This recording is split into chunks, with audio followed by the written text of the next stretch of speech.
11 febbraio 2025, quarto incontro di AOG Italia. Benvenuti a tutti, ovviamente, grazie per essere qui per questo nuovo appuntamento. Il mese scorso Salvatore Fricano ci ha mostrato un paio di modifiche che si possono apportare a dei controlli standard di Access per migliorarli e renderli più utili e più amichevoli. Mi fa molto piacere poter dire che la registrazione pubblicata sul nostro canale YouTube è stata visualizzata ad oggi più di 300 volte, che è un risultato in qualche modo sorprendente, visto che noi siamo solo una trentina e il video, anche se con sottotitoli, è in italiano. Ma soprattutto è stata vista anche da Colin Riddington, nome che ormai dovreste conoscere, Access MVP e presidente del gruppo AOG Europa, che appunto non conosce l'italiano, ma ha seguito i sottotitoli e ha chiesto a Salvatore di fare la stessa presentazione per AOG Europa. Quindi non pensiate che i vostri interventi rimangano confinati nella nostra ristretta cerchia, vengono visualizzati e notati in tutto il mondo. È questo quello che intendevo quando vi dicevo di non perdere questa occasione di entrare nel contesto internazionale. Questo gruppo dovrebbe essere anche un modo per non solo per condividere informazioni e conoscenze, ma vorrei fosse anche uno strumento di crescita professionale per tutti voi. Soprattutto sono contento che qualcuno trovi utili i sottotitoli in inglese, perché aggiungerli a ogni video è davvero un lavoraccio. Oggi abbiamo con noi Giordano Dell'Erice che ci parlerà di una applicazione che lui stesso ha sviluppato per l'azienda in cui lavora, che mostra come Access possa integrarsi in uno scenario lavorativo anche complesso per automatizzare e facilitare la comunicazione fra applicazioni e sistemi diversi. L'argomento è certamente interessante, per cui Giordano, ti cedo microfono e schermo, condividi il tuo e inizia quando Perfetto, vuoi. allora grazie, grazie a tutti, soprattutto Alessandro per l'opportunità che ho appunto di presentare questo progetto che porto avanti la mia azienda. Io sono Giordano Delleri, ho 39 anni e vivo a Pescara.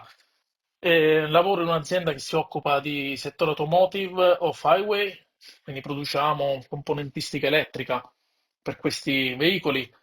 Approccio a, diciamo, Access tramite l'utilizzo di Office, ma più in particolare di Excel, cercando sempre l'automatizzazione di processi, quindi da formule, poi a cercare di fare sempre più velocemente le operazioni, fin quando poi mi sono imbattuto in Access e da lì è stato un amore a prima vista ed è il motivo per il quale poi mi ha spinto a conoscere il gruppo, soprattutto Alessandro, e quindi questa sera vado a presentare quello che è un progetto che insomma ho realizzato, è tuttora in corso d'opera per la mia azienda e soprattutto premetto che non andremo sul tecnico perché non sono un tecnico, sono autodidatta, studio diciamo VBA ed Access negli ultimi 4-5 anni e mi piace molto e per appunto per senso di gratitudine a quello che mi ha dato Access con le svariate possibilità lavorative, voglio un po' rendere onore e dare modo alle persone che approcciano questo sistema di capire che anche con delle basi, ma con molta creatività, come è stato il primo incontro dove Alessandro ha parlato un po' di come Access potesse essere uno strumento performante in base a quello che si poteva avere con della creatività, oltre che a delle conoscenze, e questo è l'esempio concreto di quello che si può, diciamo, fare non avendo informazioni avanzate.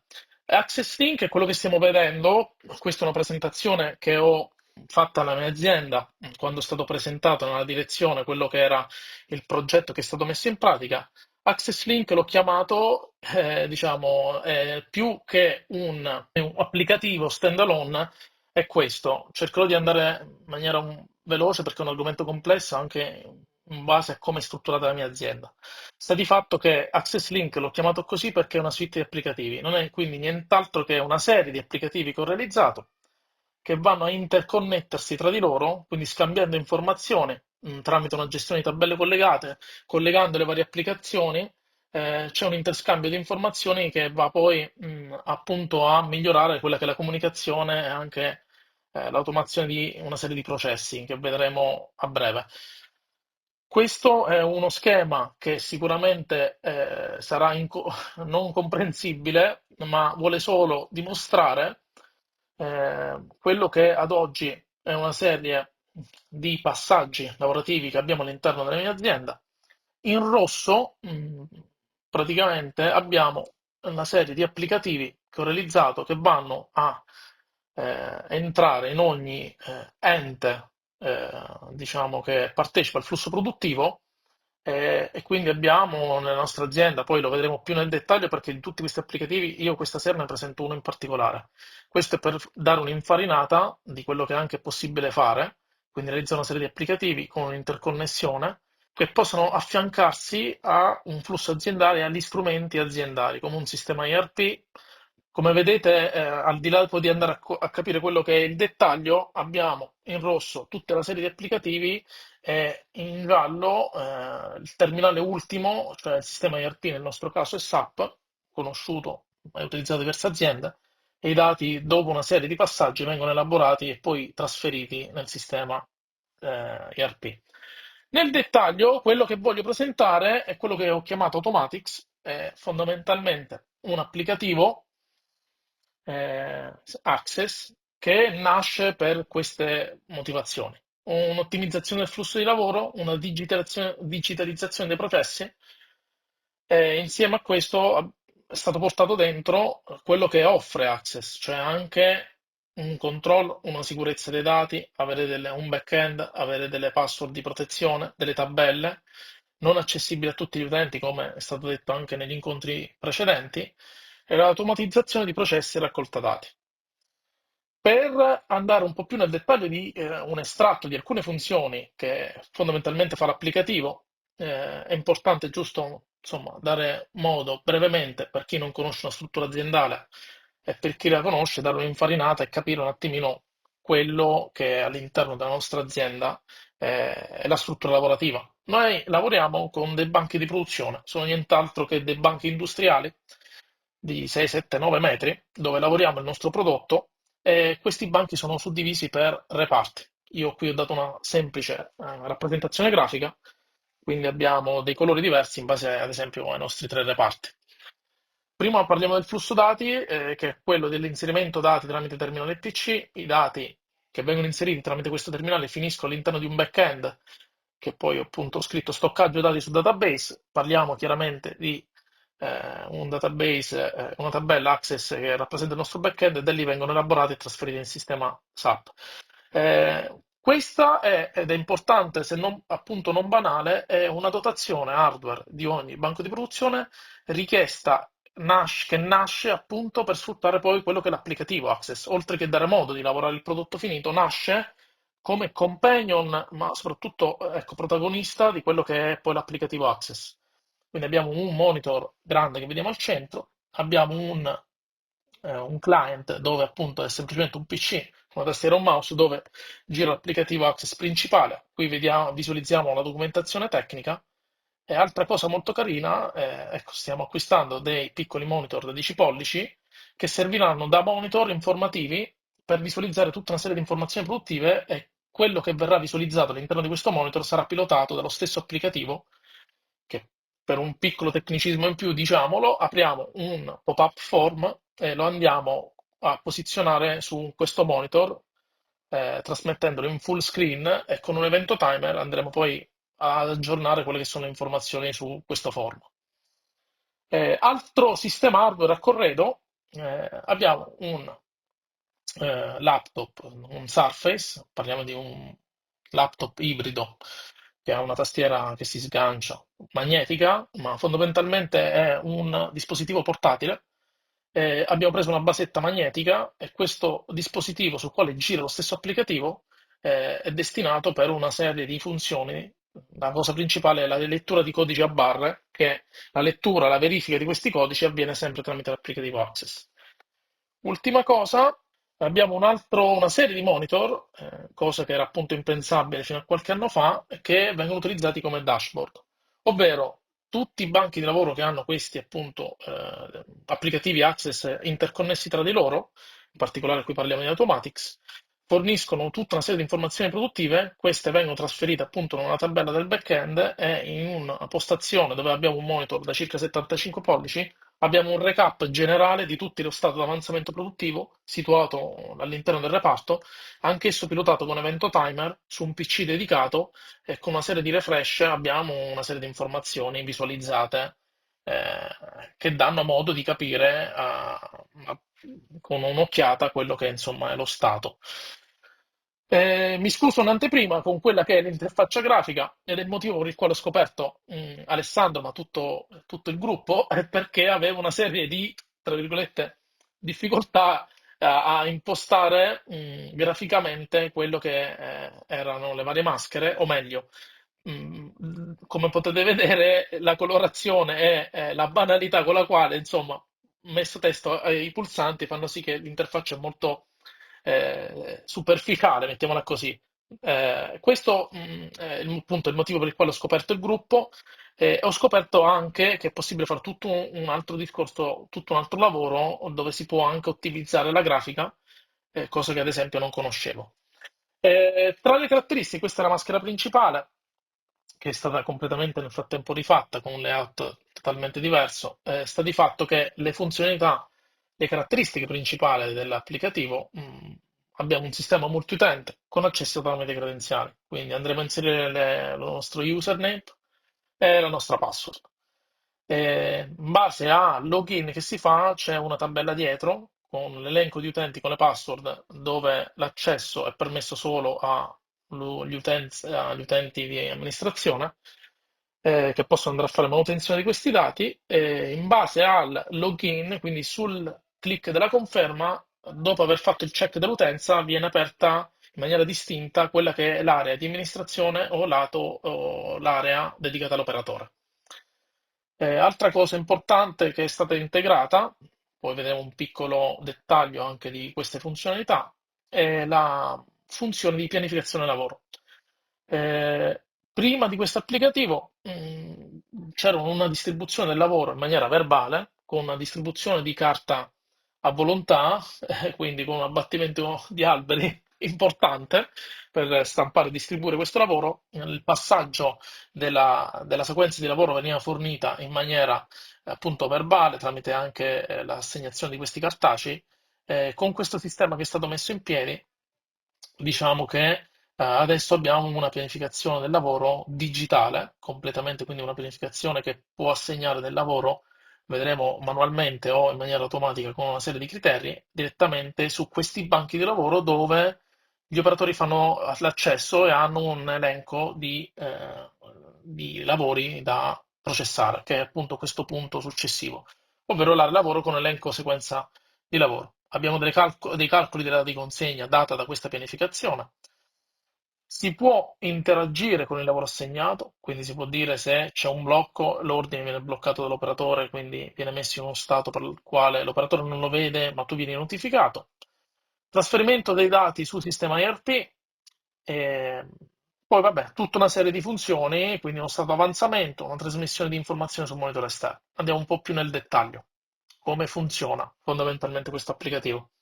Ci sono due flussi, sono flussi distinti ma che si interlacciano tra di loro. Abbiamo un flusso di amministratore, cioè dal sistema RP vengono inseriti tutti quelli che sono gli ordini di produzione, cioè tutto quello che bisogna processare su questi banchi di lavoro. Parliamo di un'elaborazione importante, da oltre 300 righe. Questi dati vengono presi in automatico da Automatics, l'applicativo Access di cui sto parlando. Questi dati, una volta che vengono presi all'interno di una tabella, vengono poi distribuiti direttamente sui tavoli in due modalità che vi ho accennato prima, o manualmente o semplicemente andando insomma, a impostare una logica che è all'interno dell'applicativo, che vedremo tra uno o due slide, e comunque questi ordini vengono distribuiti su questi tavoli, banchi di lavoro dove appunto sono assegnati gli operatori.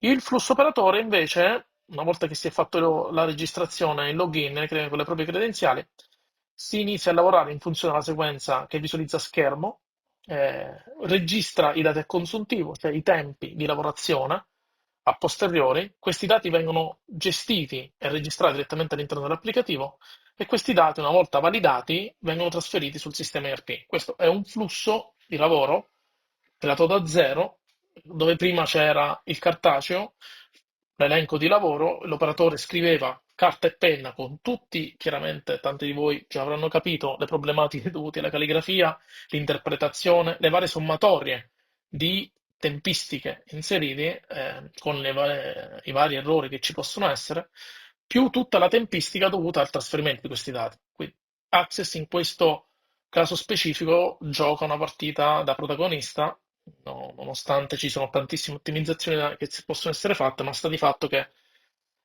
insomma c'è stato un balzo evolutivo importante. Le funzioni base e tabelle principali. Questo sistema si basa su chiaramente delle relazioni, delle tabelle. In particolare abbiamo la tabella elenco utenti.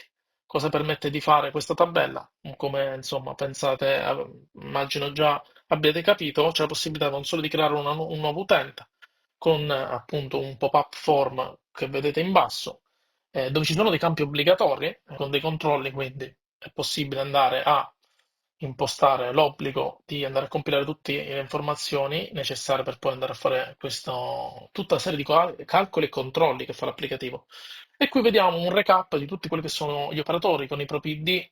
È possibile appunto andare a interagire con tutta una serie di informazioni. Noi abbiamo reso abbastanza complesso perché abbiamo un rendimento legato a una persona. Il tavolo assegnato, questo è un'altra cosa fondamentale, perché gli operatori possono scambiare di tavolo e questa informazione prima veniva detta semplicemente da A ti sposti a B, adesso andando a spostare semplicemente all'interno dell'elenco utenti un passaggio da un tavolo all'altro, l'operatore avrà la possibilità, andando su quel tavolo, loggandosi con le proprie credenziali, di vedere assegnato il proprio lavoro su quel tavolo. E insomma, abbiamo tutta una serie di informazioni correlate. Cos'altro abbiamo all'interno dell'applicativo? Il calendario lavorativo, fondamentale poi per andare a fare tutta una serie di calcoli dovute alle date di consegna. In base alla pianificazione ci sarà un calcolo delle date di consegna. Le date di consegna, oltre che a una serie di fattori, si basa sicuramente su quelli che il sistema Access deve andare a calcolare come giorni lavorativi reali. Questo chiaramente è semplicemente una tabella con un forma ed è settabile il giorno lavorativo o meno. Poi abbiamo anche la tabella di anagrafica tavoli, dove ho inserito l'elenco di tutti i tavoli, il reparto di appartenenza e una serie di controlli, come la complessità che gestisce il tavolo e una serie di altra di informazioni. Allora, questa è una continuous form che è una delle funzioni principali dell'applicativo, cioè quella di andare un sistema di pianificazione. Il focus dell'applicativo è sempre stato quello di nasce con una serie di funzionalità, sono state chieste altre, sono state chieste altre, sono state chieste altre. Ecco, uno sicuramente delle cose che ho imparato è che bisogna prendere sicuramente il tempo per strutturare bene una cosa, altrimenti si creano anche accozzaglie di questo tipo a livello di densità di informazioni. Il layout dovrà essere rivisto. Questa è la maschera principale comunque della pianificazione. Qui all'interno ho una continuous form dove c'è l'elenco di tutte quelle che sono gli ordini, ci sono tutte una serie di informazioni, il reparto di appartenenza, lo stato dell'ordine e qui è possibile andare a interagire, ovvero principalmente andare ad assegnare un tavolo oppure andarla a cancellare, oppure andare a fare delle interrogazioni andando a capire quello che è l'attuale carico del tavolo, quali sono le persone associate. Insomma, è una maschera che permette anche andando a eseguire una serie di interrogazioni tramite l'area dei filtri, vedere rapidamente quelle che sono le sequenze generate, pianificate di un tavolo e andare a interagire in tempo reale. All'apertura di questa maschera vengono eseguiti una serie di controlli. L'obiettivo chiaramente è quello di andare poi a saturare i tavoli che hanno una propria capacità in termini di ore. Quindi le ore del tavolo vengono date in funzione agli operatori che sono stati assegnati su quel tavolo. Tendenzialmente possono esserci piccoli spostamenti, ma grosso modo sono quelli, le persone che lavorano al tavolo. C'è tutto un calcolo chiaramente dato da una teoria che poi nella pratica le persone possono assentarsi o meno, sta di fatto che noi abbiamo una capacità teorica e l'obiettivo è di andare a saturare quella capacità, assegnando del lavoro con una logica. Quindi lui all'apertura della maschera non fa nient'altro che caricarsi delle informazioni in locale per rendere snella anche l'esecuzione dei calcoli e tutto, quindi la principale cosa che feci è quella di poi di andare a creare dei backup di questi dati in locale e eseguire delle operazioni di calcolo e di aggiornamento di questi dati in locale. All'apertura di questa maschera ci sono degli alert, ovvero delle soglie delle ore associate al tavolo, come vi facevo vedere in questa tabella in precedenza. E l'alert, se impostato, ad oggi il valore dell'alert è un valore fisso che si trova, se non sbaglio, in un'altra tabella. L'alert permette che se attivo il controllo, appunto questo alert, su un tavolo all'apertura di questa maschera, in base a una serie di aggiornamenti che vengono svolti all'apertura, può essere notificato chi va a gestire la pianificazione, sapendo appunto che il tavolo, nel frattempo, da quando è stato caricato questo piano, ha una soglia di tempistica inferiore rispetto a quella che ci si aspetta, in maniera da poter intervenire e andare a ricaricare gli ordini.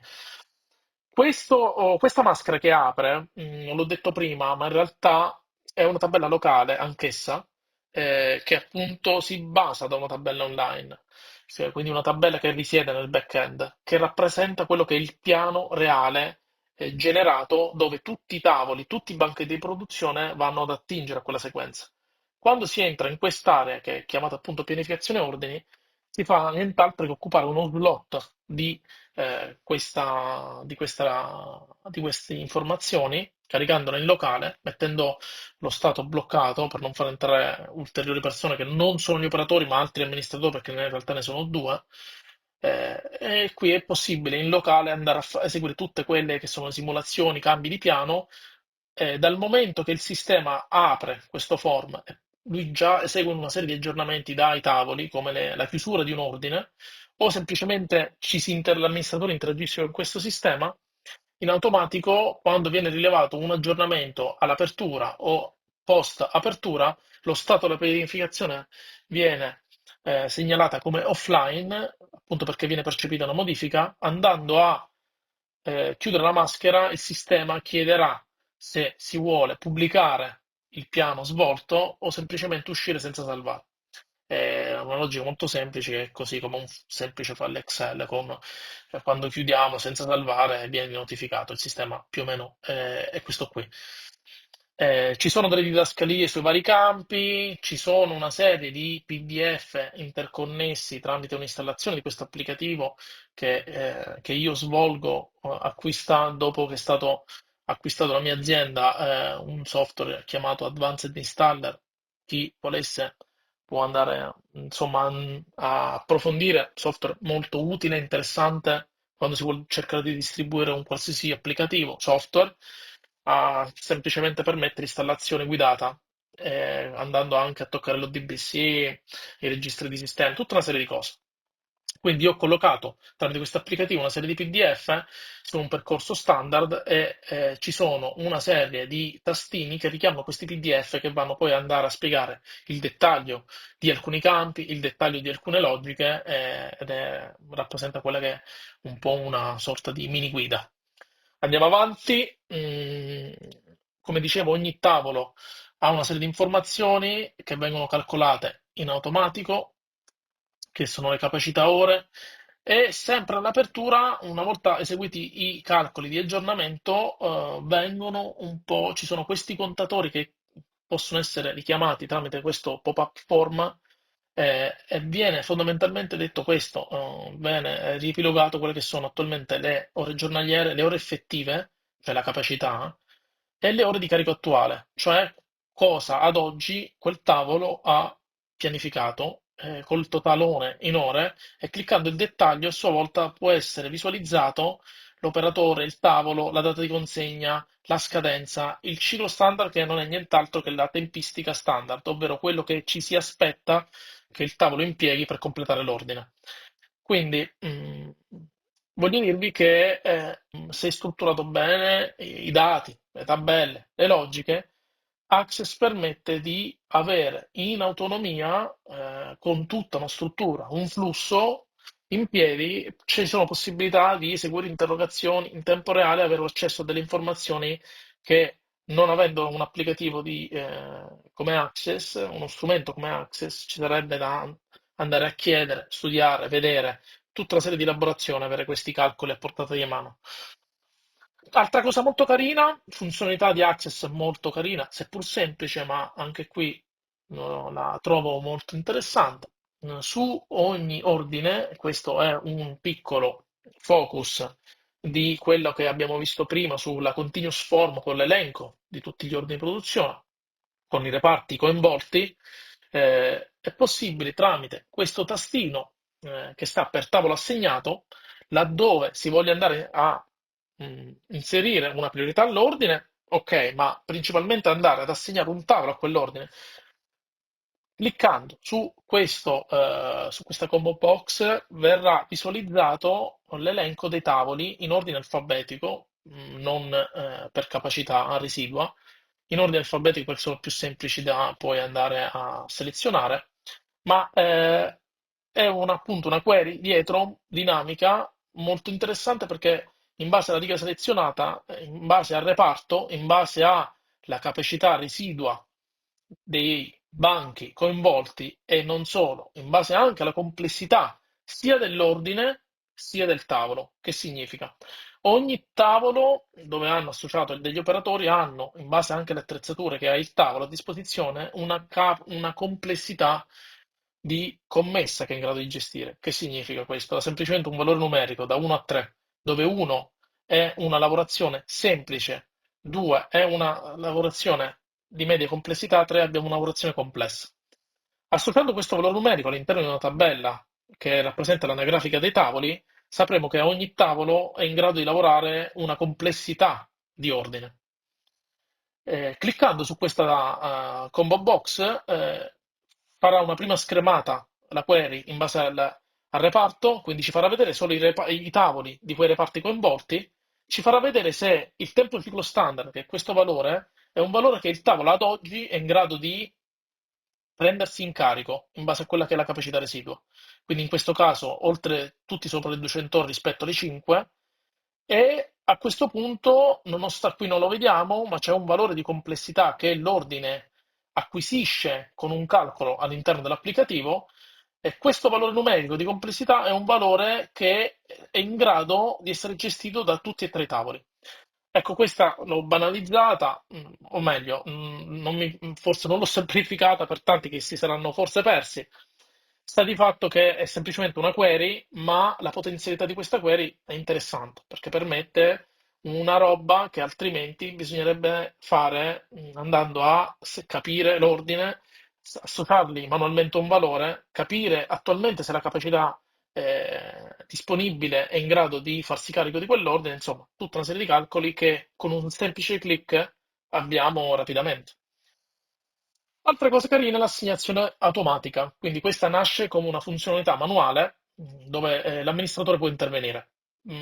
Funzionalità molto carina. L'assegnazione automatica è molto carina perché tiene in funzione una serie di fattori come la complessità, la scadenza iniziale e la capacità residua, semplicemente partendo dal primo ordine, ecco, dalla scadenza del primo ordine e in base al reparto coinvolto inizia con un loop, una procedura VBA in loop ad associare ai tavoli disponibili che hanno queste caratteristiche, cioè quella di avere una complessità in grado di gestire l'ordine, di avere una capacità residua di gestire l'ordine, e quindi esegue una serie di assegnazioni andando a calcolare quella che è la data di consegna. Qui andiamo più nello specifico, nella data di consegna. Altra cosa non scontata, non banale, su una scaletta di 10 ordini, che sono pochi, assegnati a un tavolo, nonostante possiamo avere una tempistica standard, andare a pensare quella che poi può essere una data di consegna, nonostante chiaramente qui stiamo parlando di una previsione, con una serie di fattori che il sistema non può calcolare, ma come non potrebbe calcolare nessun altro, eh, fa questo, insomma, tiene in considerazione quello che ho scritto qui. Quali sono gli operatori assegnati al tavolo? Che significa questo? Che se io assegno un operatore, se un ordine ha bisogno di essere lavorato 10 ore e assegni un operatore su quel tavolo che può lavorare al giorno in base alla tabella che abbiamo visto all'inizio di 5 ore, il sistema calcolerà i primi 2 giorni lavorativi necessari per completare l'ordine e quindi la data sarà più 2 giorni. Se poi andiamo successivamente o anche mentre stiamo simulando, spostiamo un operatore e rifacciamo un ricalcolo e quindi mettiamo due operatori che lavorano 5 ore al giorno e l'ordine essere completato è di 10 ore, vedremo che il sistema Access andrà a calcolare come un giorno lavorativo. Questa poi si genera in sequenza, andando a calcolare dall'ultima data di consegna, poi ripartirà, eseguirà tutta una serie di calcoli per andare a definire quella che è la scaletta della data di consegna. Questa è una cosa, nonostante con tutte le limitazioni dovute alle problematiche, agli inghippi, al fatto delle assenze, insomma, ce ne sono tante se vogliamo stare a parlare di questo discorso. Il punto però è un altro. Access anche qui è uno strumento vincente, perché permette, anziché tramite una tirata di dadi, ovvero tramite un'approssimazione incredibile, oppure anche tramite un dettaglio assurdo da calcolare manualmente, qui in automatico, con un clic e con pochi secondi di elaborazione, va a gestire una roba del genere che è un'informazione importante, soprattutto nel nostro caso. La pubblicazione del piano lavoro cioè, ve l'ho anticipata, ve l'ho già spiegata, quindi il caricamento di informazioni all'interno di questa continuous form in maniera locale, c'è un'unica utenza, quindi una tabella che va a verificare gli ingressi e le uscite di questa maschera, quindi bloccando eventuali successivi accessi da parte del secondo amministratore. Fondamentalmente l'amministratore dovrebbe essere uno, eh, siccome c'è tutta una struttura locale online, ho gestito gli accessi tramite una tabella che va a regolarizzare le entrate e le uscite per non accavallare i piani che poi vengono pubblicati. Andiamo a parlare adesso, per completare le ultime slide, il menu operatore. Il menu operatore è questo che stiamo visualizzando, solo un estratto, anche qui molto interessante, perché cosa fa? L'operatore si logga alla stessa maniera dell'amministratore, in automatico gli si apre una maschera, e entrando nell'area lavoro ha questa cosa che fondamentalmente non aveva prima, cioè una maschera con anche qui una continuous form, un elenco di lavorazioni però ordinate dalla prima che deve seguire fino all'ultimo. Cosa può fare? Andando a cliccare i vari tastini, può andare a caricare quella che era la bolla di lavorazione. Parliamo di un documento in precedenza cartaceo che veniva fornito all'operatore e lui doveva a questo punto andare a leggere le fasi di lavoro, doveva eseguirle e poi riportava il tempo all'interno del cartaceo. In questo caso, cliccando nuovo, il sistema apre una maschera con quei dati, con quelle lavorazioni ed è possibile interagire andando a inserire la tempistica. I dati vengono non solo trasferiti, ma soprattutto controllati. Mentre prima potevano esserci degli errori, qui ci sono una serie di controlli presenti sulla maschera che impediscono l'errore di digitazione o un'altra serie di errori. Altra cosa interessante, come ho accennato all'inizio, è l'interazione che si ha con questa sequenza. Nonostante qui parliamo di una sequenza che viene scaricata in locale, anche qui, all'apertura di questa maschera da lavoro, viene scaricato quello che era il piano online in locale. Qui c'è un evento timer e c'è tutta una serie di refresh dove il piano viene aggiornato, laddove ci siano degli aggiornamenti.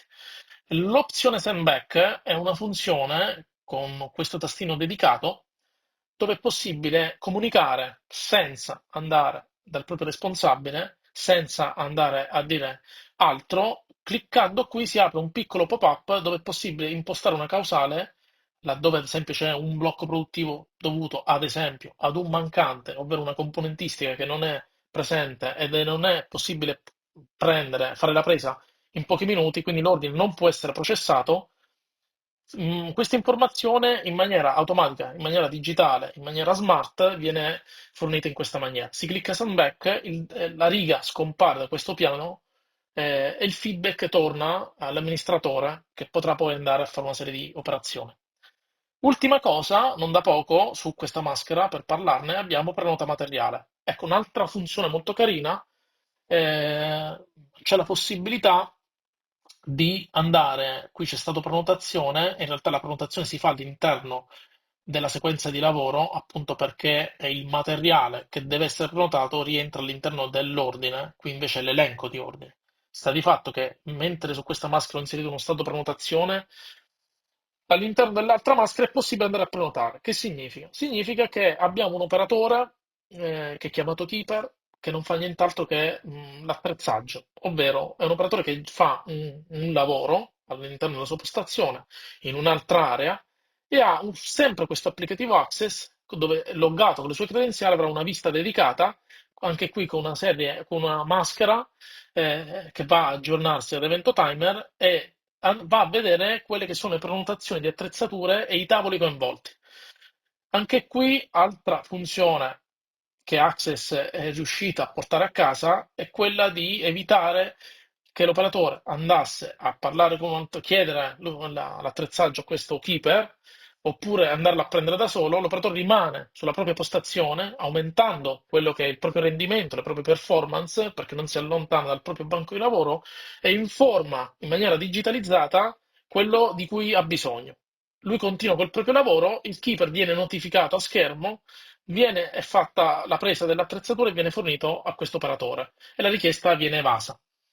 Quindi molto, molto carino. Tutto questo viene gestito dalla tabella elenco utenti perché poi l'utente può essere abilitato o disabilitato anche a fare la funzione. Ecco, un'altra cosa molto importante che rispetto anche a tanti sistemi è customizzabile, ovvero personalizzabile, cioè sono fondamentalmente una serie di funzioni che possono essere settate sul singolo utente, ovvero l'utente A che lavora a questo tavolo, gli si dà questa opzione, l'utente B no.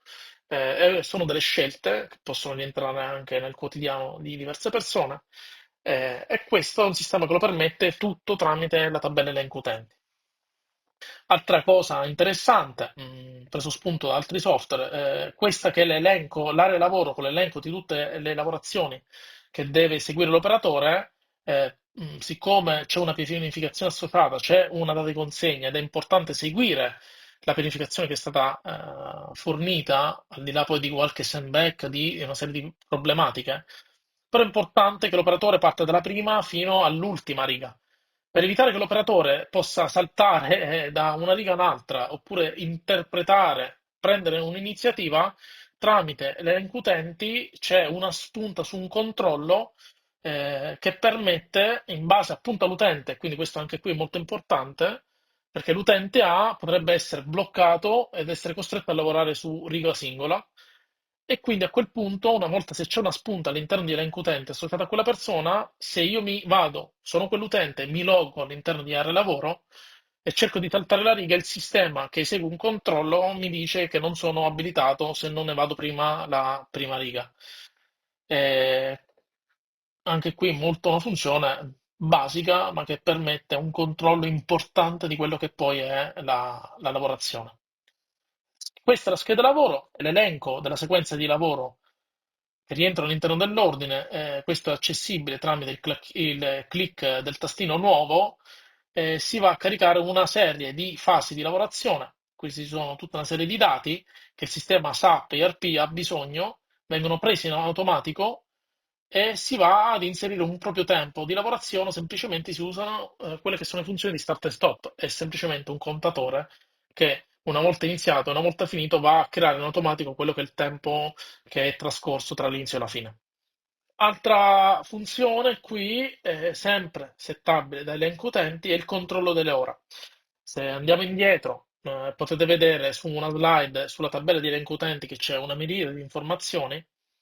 Su quella miriade di informazioni c'è anche, ci sono i quattro orari, l'entrata, l'uscita di pranzo, il rientro dopo pranzo e l'uscita pomeridiana su ogni operatore, che è un valore teorico ma può essere editato in quella tabella. Questo cosa permette di fare? Permette di avere un altro controllo su quello che viene registrato. Che significa questo?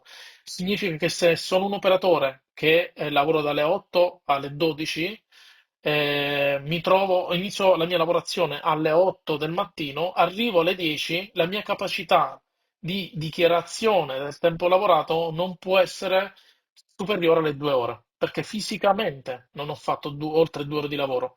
Ecco, questa cosa, per andarla a controllare, è possibile farla tramite questa funzione che ho integrato nell'elenco utenti. Cioè, ho inserito quelli che sono gli orari, se la spunta sul controllo orario è attivo, durante questa fase di registrazione del tempo, il tempo, una volta selezionato, il contatore del tempo lavorato viene popolato, ma quando andiamo a fare trasferisci, in base, fa una serie di controlli sui valori registrati e vengono fuori dei warning in base poi a quelli che sono le impostazioni, le limitazioni fornite all'utente o semplicemente a delle logiche di controllo, ovvero quello di aspettarsi che il tempo e il tipo conferma siano compilate.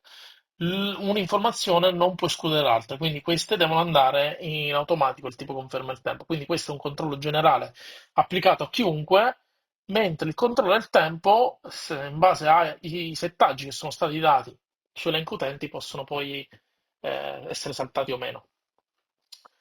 Mancano un altro paio di slide, siamo a 40 minuti, poi se avete domande rimango a disposizione. E l'ultima cosa, penso ci siamo, sono medagliere. L'operatore, una volta che è entrato e termina la propria giornata di lavoro, avrà fatto una serie di lavorazioni, ma soprattutto avrà delle ore timbrate, ovvero le ore che rappresentano il totale di quello che è la sua presenza nell'azienda. Questo tempo, nel nostro caso specifico, ma come tante altre realtà aziendali, è un tempo che viene giustificato, ovvero viene definito, va a essere giustificato con delle causali. Nel nostro caso si chiama appunto medagliere. In questo caso anche Access è stata la svolta, perché? Perché immaginate che non c'erano computer, non c'era Access, come veniva svolta questa attività? C'era un tabellone in formato a zero con l'elenco di tutti gli operatori, contiamo oltre 100 operatori, all'interno di un'area e a fine giornata l'operatore si spostava dal suo banco di produzione negli ultimi minuti prima dell'uscita, andava all'interno di questo tabellone cartaceo per poi andare a inserire una serie di valori a penna per andare a giustificare quello che era il tempo e dove era stato svolto questo tempo di lavorazione. E poteva registrare dalle 2 alle 3 righe, ma manualmente, per ogni operatore, per tutti e 100, per ogni singolo giorno, per un anno. E quindi potete immaginare quella che era la bagarre che si poteva creare in quelle fasi. Non è terminata qui perché quel tabellone cartaceo era un tabellone appunto cartaceo e quei dati dovevano essere gestiti in formato digitale per poter essere poi ricontrollati e verificati. C'era un'altra persona, una persona di ufficio, che prendeva con una cadenza che in realtà non ricordo se esattamente, non credo fosse giornaliera, prendeva questi tabelloni e li passava in digitale. Questa era una struttura inverosimile, ma che è ad oggi la realtà di tante ancora aziende nel 2025, perlomeno in Italia. Cosa fa Access? Avendo appunto dei terminali informatici su ogni banco, ogni operatore può loggarsi e eseguire una serie di informazioni, lavorazioni e allo stesso tempo il sistema permette la registrazione di questo dato in formato digitale. Anche qui ci sono tanti controlli. Se l'operatore che non ha registrato una serie di dati in funzione del calendario lavorativo, ecco qui possiamo vedere su quest'area che, scusate, ci sono dei dati mancanti. Quindi in base al login e all'operatore loggato, vedremo che ci sono dei dati che il sistema si aspetta di trovare, ma non trova all'interno del backend. A questo punto è possibile andare a scrivere la data, ovvero la data qui è un automatismo molto stupido, ovvero cliccando scrivi data, la data mancante viene inserita su quella che è la data del medagliere, ovvero la data che è odierna, e poi si può procedere con la registrazione di questi dati, che sono diversi rispetto a un altro giorno. O semplicemente dire registra assenza, cioè dire non ero presente all'interno dell'azienda, il sistema non deve considerarmi il dato. E in questo modo è finito tutto il discorso dell'operatore che va a segnalare il cartaceo, è finito una serie infinita di errori dovuti alla digitazione, a sbagliare la riga, la colonna, sbagliare anche la possibilità di dimenticarsi, insomma, tutto un sistema che è stato inserito per automatizzare il tutto. Chiudiamo con le altre funzionalità. Questa è l'ultima slide della mia presentazione. È un'altra cosa carina, questa è l'applicativo, in realtà si chiama P1, non è proprio Automatics, ma è un altro applicativo, però volevo trattarlo perché è molto carino il fatto che viene sfruttato, gira sul Surface e semplicemente fa questo. Noi abbiamo dei contenitori con un nostro prodotto da un contenitore, dobbiamo spostarlo dal contenitore A al contenitore B. Essendo che all'interno di questo contenitore sono una miriade di prodotti, a quel punto è possibile andare a perdersi dei prodotti tra un passaggio e l'altro. Per evitare questa roba qui, ci sono svariate soluzioni, come andare da delle aziende, da sviluppare dei software, prendere dei lettori con dei software proprietari e andare a fare tutta una serie di cose. In questo caso, molto carino, l'applicativo in questione, una volta che viene richiamato l'ordine di produzione, in locale da un database MySQL si va a caricare, perché fondamentalmente i prodotti contenuti all'interno del contenitore vengono gestiti da un software di terze parti con un database MySQL che risiede nella nostra azienda, di cui io ho le credenziali, e tramite l'ODBC mi sono collegato e quindi all'utilizzo del mio applicativo, richiamando l'ordine, è possibile andare a scaricare tutta la sequenza di informazioni, il contenitore virtuale di quelli che sono i prodotti di questo contenitore, e con un lettore, posizionandosi sul campo, andando a leggere, e lui va a fare dei check e va appunto a dire se questo codice a barre di questo prodotto rientra all'interno di quelli lavorati, se è già stato letto viene notificato, il background del form diventa rosso, altrimenti diventa verde, quindi non solo al BIP e all'hardware, che è non solo il terminale del Surface, ma il lettore, c'è un sistema Access che si va a affiancare in maniera come proprio come un companion a quello che è questo hardware che è rappresentato principalmente dal lettore. Quindi sto leggendo bene, emetto un suono, ma allo stesso tempo il form diventa verde per qualche secondo e si spegne.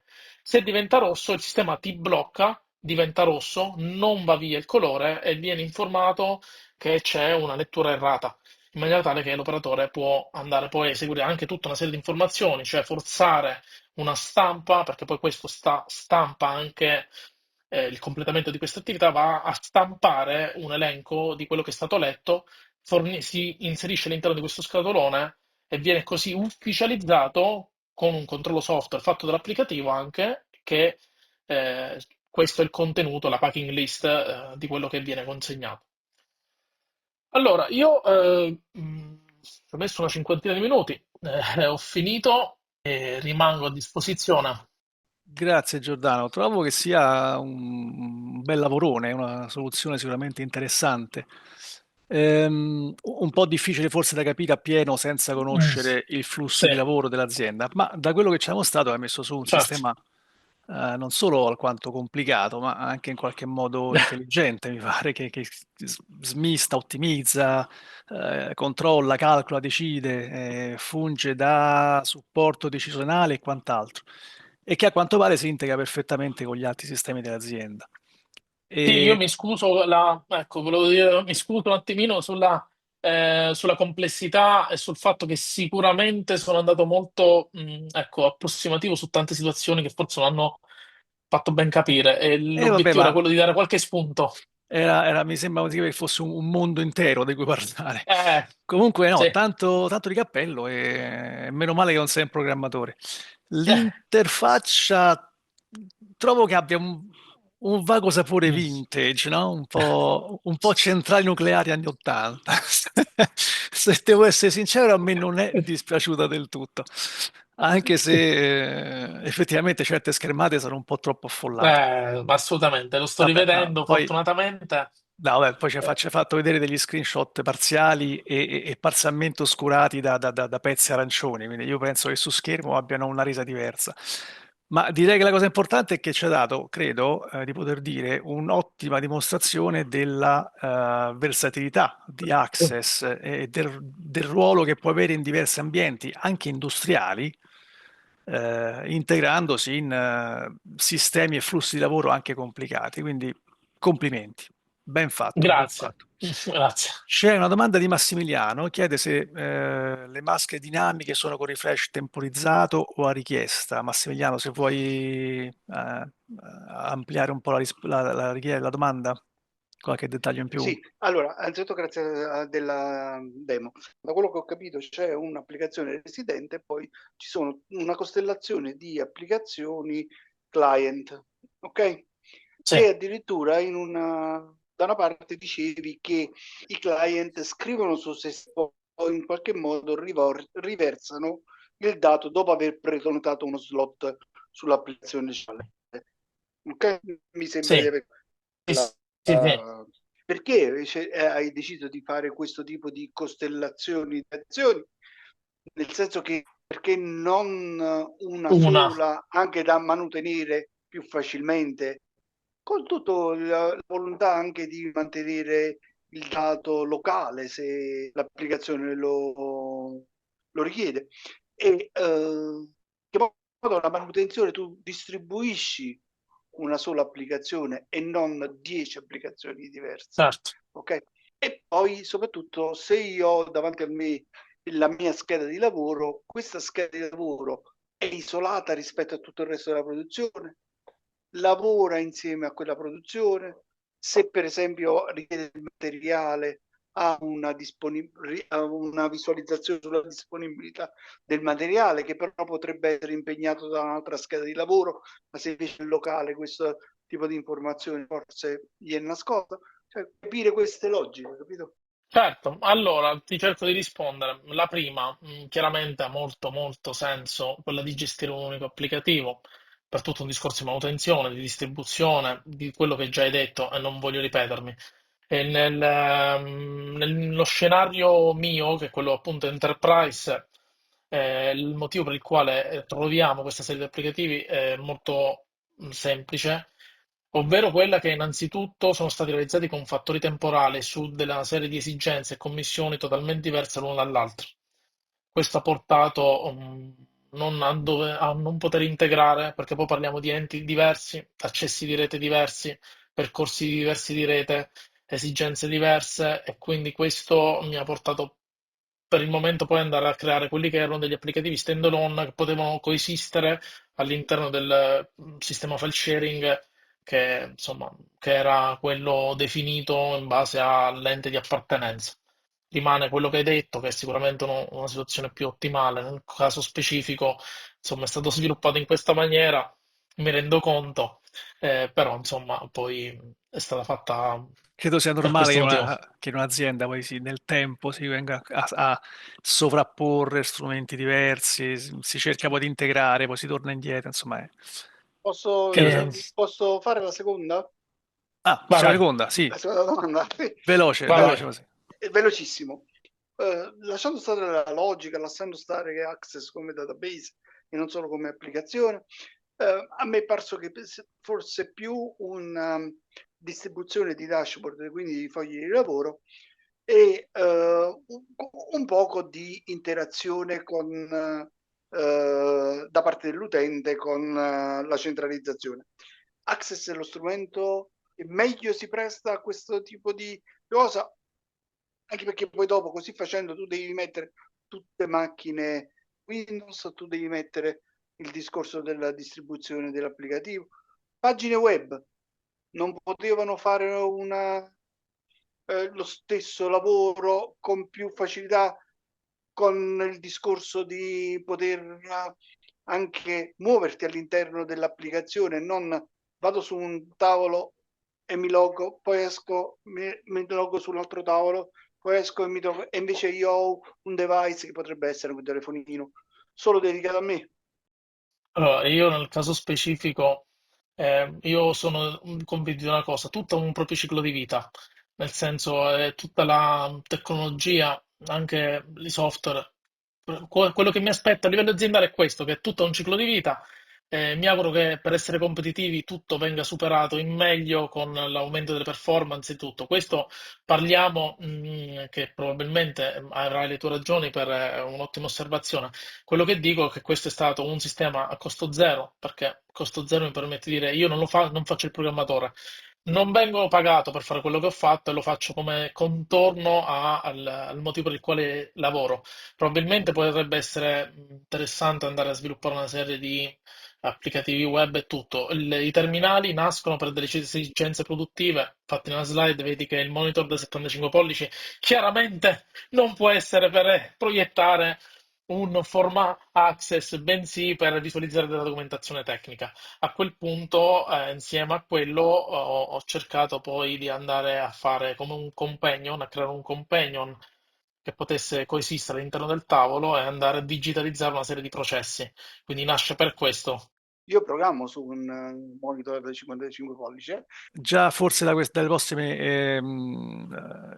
prossimi aggiornamenti di quest'anno, forse verso fine anno, vuol dire, Microsoft sta lavorando a rimuovere la limitazione sui form, sulle dimensioni dei form, 27 centimetri, Mm. 50 centimetri, quindi forse c'erano novità in questa Ah, direzione. Francesco ha una domanda proprio su questo, chiede se i monitor a disposizione degli operatori sono della stessa dimensione, si è risolto il problema del ridimensionamento, se ci sono problemi con il ridimensionamento dei form, eccetera. allora, Francesco, dico questo. Ho cercato di dare una rappresentazione grafica minima per far capire le proporzioni. Se vai poi indietro sulle slide, parliamo che abbiamo un monitor principale di 75 pollici dove gira principalmente l'applicativo. È un monitor da 24-26 pollici, grosso modo, anzi più credo 24 pollici. Quello che sto ancora cercando di testare, per il momento va abbastanza bene, ma devo ultimarlo tra tutte le cose da fare, è che sto facendo acquistare all'azienda un piccolo monitor da 10 pollici, che nella slide vedi in alto a sinistra, per andare poi a superare quello che oggi è un cartello cartaceo. Cioè abbiamo dei cartellini che oggi hanno solo il nome del tavolo. Domani, con un pop-up form che poi all'apertura va a fare una serie di resites, tutto un discorso di API, insomma ci stavo un po' studiando, eh, si va a spostare sul monitor, fa un resize su quel 10 pollici, in maniera dinamica, poi con un evento timer va a fare un refresh, che quindi non si limita più solo a dare il nome al tavolo, ma a dare delle informazioni dinamiche, quelle che sono i dati che sta registrando, lavorando l'operatore. Quindi è un po' un casino gestirla, però. Ma quindi in pratica non c'è un problema di ridimensionamento, cioè tu sai a priori qual è la dimensione del monitor su cui Ah, sì, sarà sì, sì, mostrato. questo sì, questo sì. Sì, Va bene, sì. va bene. Ma è un discorso di Niente. risoluzione, non di quanti pollici hai, quindi lo riesci a sapere a priori, insomma, non è questo il problema. Beh sì, l'ambiente di lavoro è abbastanza, come dire, ben circoscritto, no? Sì, sì, sì. Non è che è un'applicazione che vendi a chiunque, che può avere una macchina Sì, sì, sì, qualunque, sì. no? Sì, sì. Perfetto. È Senti, personalizzato. Salvatore Prego, prego. chiede se Advanced Installer è a pagamento annuale. Allora, Advanced Installer è un applicativo che abbiamo acquistato, poi c'è un rinnovo, quindi abbiamo acquistato anche una soluzione una tantum. Il rinnovo, sinceramente, per quello che è il mio utilizzo, non è valsa la pena di chiedere all'azienda di continuare a pagarlo. Quindi io credo che è stato pagato circa, se non erro, un 500 euro. E poi non è stato, io perlomeno non ho chiesto più di acquistarlo perché quello che è l'utilizzo che ho e quindi le funzionalità che continuano a esserci tuttora sono sufficienti per quello che è il mio quotidiano. Mm, ho capito. Va bene, allora, grazie ancora Giordano per questa tua Grazie a presentazione. voi, Puoi grazie. rilassarti e prendere fiato. Va Ehm, bene. per quanto riguarda il mese prossimo, devo dire con un certo dispiacere che nessuno se l'è sentita di proporre qualche cosa. Alle mie incalzanti richieste continuo a sentirmi rispondere non mi sento all'altezza, non ho argomenti interessati e altre sciocchezze di questo genere. Continuo a ripetervi, probabilmente non è vero. Quindi scegliete un argomento, tirateci fuori un intervento, anche solo di mezz'ora va benissimo, e ricordatevi che sono a vostra disposizione, cioè sia Filippo che ha presentato a novembre, sia Salvo che ha presentato a gennaio, sia Giordano oggi, possono, credo, testimoniare che non li ho abbandonati a loro stessi. Mi sono messo a loro disposizione, abbiamo rivisto la presentazione insieme, ho dato consigli e suggerimenti, quindi non dovete fare tutto da soli. Fatemi sapere. Per esempio il nostro nuovo amico Francesco Cadin suggerisce come argomenti i modern charts, quali meccanismi di backup si possono implementare, quali meccanismi di aggiornamento del front-end, e sono tutti argomenti interessanti. Quindi fatevi avanti e via. Comunque, per non lasciare un buco, perché insomma per l'11 marzo credo sia troppo presto chiedere a qualcuno di voi di presentare, sarò io stesso a presentare qualcosa. Vi proporrò una versione un po' ridotta della presentazione che portai al DevCon 2021. Sapete, già ne abbiamo parlato, che il DevCon è la più grande conferenza internazionale su Access, organizzata ogni anno dal grande guru di Access, Carl Donau-Bauer, addirittura con la partecipazione e la sponsorizzazione della Microsoft. Quell'anno Carl mi invitò a presentare le mie interfacce grafiche e fu quella la mia prima apparizione pubblica sullo scenario internazionale. E fu lì che scoprì che quello che facevo io era particolare, perché a quanto pare non lo faceva nessun altro. La reazione fu molto positiva, da lì cominciai a farmi un nome nella comunità internazionale, poi venne un altro DevCon, poi altre presentazioni per altri gruppi, poi un libro che ho pubblicato l'anno scorso, poi a Europa, a OG Italia, eccetera, eccetera. Quindi questa è la presentazione che ha dato il via a tutto questo. Bene, nel frattempo vi saluto, vi ringrazio per essere intervenuti, entro il fine settimana come al solito pubblicherò il video, vi farò sapere con una mail chi è iscritto al gruppo, e per i sottotitoli poi ci vorrà come al solito qualche giorno in più. Grazie ancora Giordano, grazie Simone, grazie a tutti voi. Grazie. Chiudo la registrazione, ci vediamo l'11 marzo. Grazie, ciao a tutti, mille. grazie. Grazie davvero. Ciao. Ciao, ciao.